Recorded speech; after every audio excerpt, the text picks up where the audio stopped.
Usimare Ramesses III was the second pharaoh of the 20th dynasty and is considered to be the last New Kingdom king to wield any substantial authority over Egypt. His long reign saw the decline of Egyptian political and economic power, linked to a series of invasions and internal economic problems. Ramesses III was the son of Setnakhte and Queen Tiy-Merenese. He was probably murdered by an assassin in a conspiracy led by one of his secondary wives, Tiye, and her son Pentaweret. Name: Ramesses' two main names transliterate as WSRMTRMRYIMNRMSSHKIWNW. They are normally realized as Usimare Ramesses, meaning the Ma of Ra is strong, beloved of Ammon, born of Ra, ruler of Heliopolis. Ascension: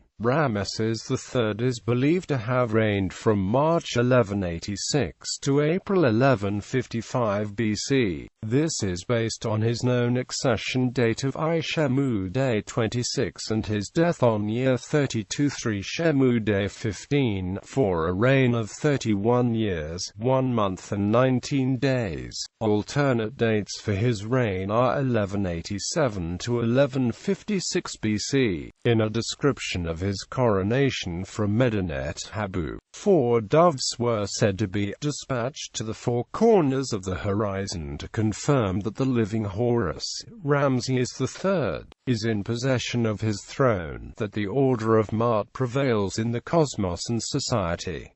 Tenure of constant war. During his long tenure in the midst of the surrounding political chaos of the Greek Dark Ages, Egypt was beset by foreign invaders and experienced the beginnings of increasing economic difficulties and internal strife, which would eventually lead to the collapse of the 20th dynasty. In year 8 of his reign, the Sea peoples, including Pelset, Danine, Shardana, Meshwesh of the Sea, and Tiye, invaded Egypt by land and sea. Ramesses III defeated them in 2 great land and sea battles.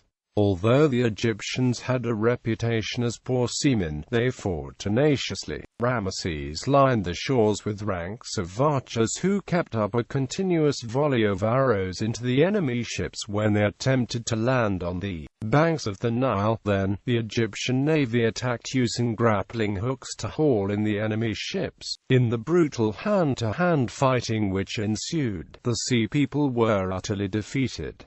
The Harris Papyrus states, "As for those who reached my frontier, the seed is not the heart and the soul are finished forever and ever. As for those who came forward together on the seas, the full flame was in front of them at the Nile mouths, while a stockade of lances surrounded them on the shore, prostrated on the beach, slain, and made into heaps from head to tail." Ramesses III claims that he incorporated the Sea peoples as subject peoples and settled them in southern Canaan. Although there is no clear evidence to this effect, the pharaoh, unable to prevent the gradual arrival in Canaan, may have claimed that it was his idea to let them reside in this territory. The presence in Canaan may have contributed to the formation of new states in this region, such as Philistia after the collapse of the Egyptian Empire in Asia. Ramesses III was also compelled to fight invading Libyan tribesmen in 2 major campaigns in Egypt's western delta in his year 5 and year 11, respectively.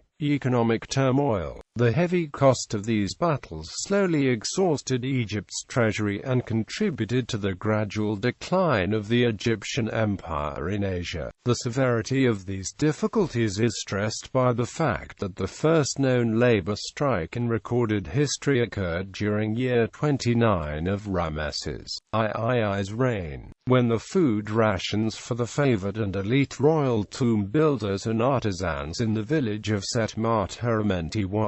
could not be provisioned. Something in the air prevented much sunlight from reaching the ground and also arrested global tree growth for almost 2 full decades until 1140 BC. The result in Egypt was a substantial increase in grain prices under the later reigns of Ramesses VI-VII. cotton, whereas the prices for fowl and slaves remained constant. Thus the cool-down affected Ramesses III's final years and impaired his ability to provide a constant supply of grain rations to the workmen of the Deir el-Medina community. These difficult realities are completely ignored in Ramesses' official monuments, many of which seek to emulate those of his famous predecessor, Ramesses II, and which present an image of continuity and stability. He built important additions to the temples at Luxor and Karnak, and his funerary temple and administrative complex at Medinet Habu is amongst the largest and best preserved in Egypt. However, the uncertainty of Ramesses' times is apparent from the massive fortifications which were built to enclose the latter. No temple in the heart of Egypt prior to Ramesses' reign had ever needed to be protected in such a manner. Conspiracy and death. Thanks to the discovery of papyrus trial transcripts, it is now known that there was a plot against his life as a result of a royal harem conspiracy during a celebration at Medinet Habu. The conspiracy was instigated by Tiye, one of his 3 known wives, over whose son would inherit the throne. Tiye's son, Ramesses Amonherkhotep, was the eldest and the successor chosen by Ramesses III in preference to Tiye's son Pentaweret. The trial documents show that many individuals were implicated in the plot. Chief among them were Queen Tiye and her son Pentaweret, Ramesses' chief of the chamber, Pebekamen, 7 royal butlers, 2 treasury overseers, 2 army standard-bearers, 2 royal scribes and a herald. There is little doubt that all of the main conspirators were executed. Some of the condemned were given the option of committing suicide rather than being put to death. According to the surviving trial transcripts, a total of 3 separate trials were started, while 38 people were sentenced to death. The tombs of Tiye and her son Pentaweret were robbed and the names erased to prevent them from enjoying an afterlife. The Egyptians did such a thorough job of this that the only references to them are the trial documents and what remains of the tombs. Some of the accused harem women tried to seduce the members of the judiciary who tried them but were caught in the act. Judges who were involved were severely punished. It is not certain whether the assassination plot succeeded, since Ramesses IV, the king's designated successor, assumed the throne upon his death rather than Pentaweret, who was intended to be the main beneficiary of the palace conspiracy. Moreover, Ramesses III died in his 32nd year before the summaries of the sentences were composed, but the same year that the trial documents record the trial and execution of the conspirators. Although it was long believed that Ramesses III's body showed no obvious wounds, a recent examination of the mummy by a German forensic team, televised in the documentary Ramesses, Mummy King Mystery on the Science Channel in 2011, showed excessive bandages around the neck. A subsequent CT scan that was done in Egypt by Ashraf Salim and Sahar Salim, professors of radiology in Cairo University, revealed that beneath the bandages was a deep knife wound across the throat, deep enough to reach the vertebrae. According to the documentary narrator, it was a wound no one could have survived. The December 2012 issue of the British Medical Journal quotes the conclusion of the study of the team of researchers led by Dr. Zahi Hawass, the former head of the Egyptian Supreme Council of Antiquity, and his Egyptian team, as well as Dr. Albert Zink from the Institute for Mummies and the Eisman of the European Academy of Bolzano, Bozen in Italy, which stated that conspirators murdered Pharaoh Ramesses III by cutting his throat. Zink observes in an interview that the cut is very deep and quite large. It really goes down, almost down to the bone. It must have been a lethal injury. A subsequent study of the CT scan of the mummy of Ramesses III's body by Sahar Salim revealed that the left big toe was likely chopped by a heavy, sharp object like an axe. There were no signs of bone healing, so this injury must have happened shortly before death. The embalmers placed a prosthesis-like object made of linen in place of the amputated toe. The embalmers placed 6 amulets around both feet and ankles for magical healing of the wound for the life after. This additional injury of the foot supports the assassination of the pharaoh, likely by the hands of multiple assailants using different weapons. Before this discovery, it had been speculated that Ramesses III had been killed by means that would not have left a mark on the body. Among the conspirators were practitioners of magic, who might well have used poison. Some had put forth a hypothesis that a snake bite from a viper was the cause of the king's death. His mummy includes an amulet to protect Ramesses III in the afterlife from snakes. The servant in charge of his food and drink were also among the listed conspirators, but there were also other conspirators who were called the Snake and the Lord of Snakes. The same study determined that the mummy of an unknown man buried with him was a good candidate for Ramesses' son Pentaweret, although it could not determine his cause of death. Both mummies shared Y chromosomal haplogroup E1b1a, and 50% of the genetic material, which Zinck stated is typical of a father-son relationship. In one respect, the conspirators certainly failed.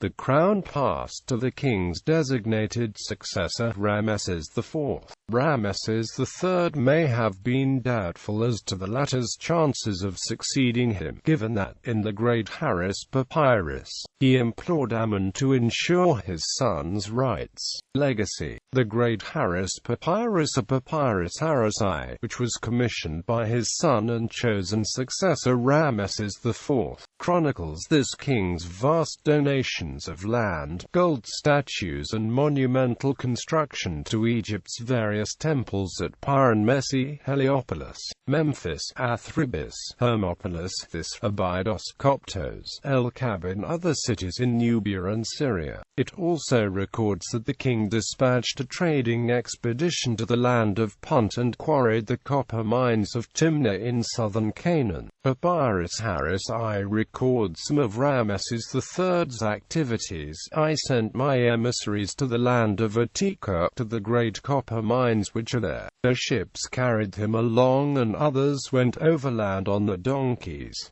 It had not been heard of since the king. The mines were found and yielded copper which was loaded by tens of thousands into the ships, they being sent in their care to Egypt, and arriving safely. Ramesses began the reconstruction of the temple of Konsuat Karnak from the foundations of an earlier temple of Amenhotep III and completed the temple of Medinet Habu around his year 12. He decorated the walls of his Medinet Habu temple with scenes of his naval and land battles against the Sea peoples.